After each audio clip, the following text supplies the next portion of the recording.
مژده بر مؤمنان عید سعید آمده، بر گلستان دل پیک نوید آمده.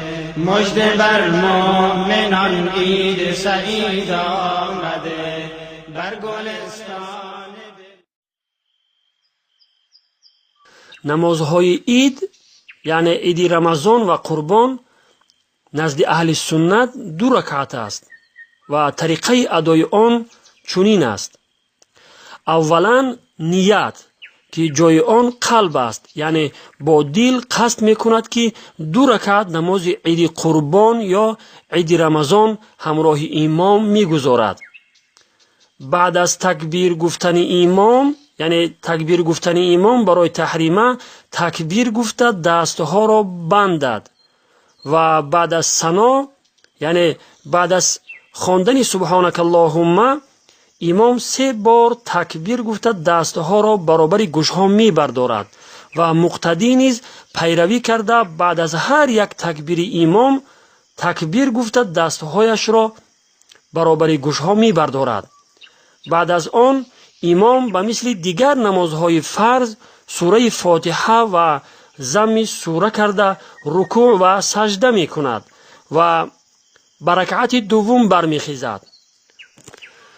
در رکعت دوم امام اولا سوره فاتحه و بعد از آن ضم سوره می کند و بعد از آن 3 بار تکبیر گفته دستها را برابر گوشها می بردارد و تکبیر 4م را گفته بدون دستها را برداشتن به رکوع می رود و با قاعده مثل دیگر نمازها نماز را ادا می کند.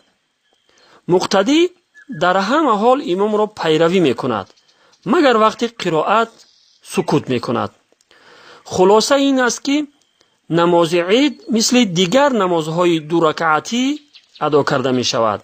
تنها فرق همین است که در نماز عید 6 تکبیر دیگر گفته می شود و در هر یک تکبیر دستها را برابر گوشها می بردارد. 3 تکبیر در رکعت اول بعد از خواندن سبحانك اللهم و 3 تکبیر دیگر در رکعت دوم بعد از ضم سوره و پیش از رکوع. این تکبیرها واجب بوده آنها را تکبیرات زوائد میگویند. بعد از سلام دادن امام 2 خطبه میخواند و با همین نماز ادا می شود.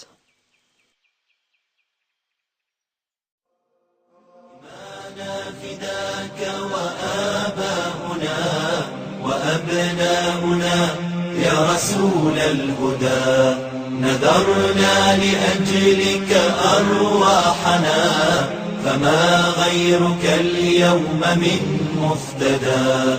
هو الله كمل أوصافه وسماه بين الورى أحمدا. هو الله كمل أوصافه وسماه بين الورى أحمدا. فما منقص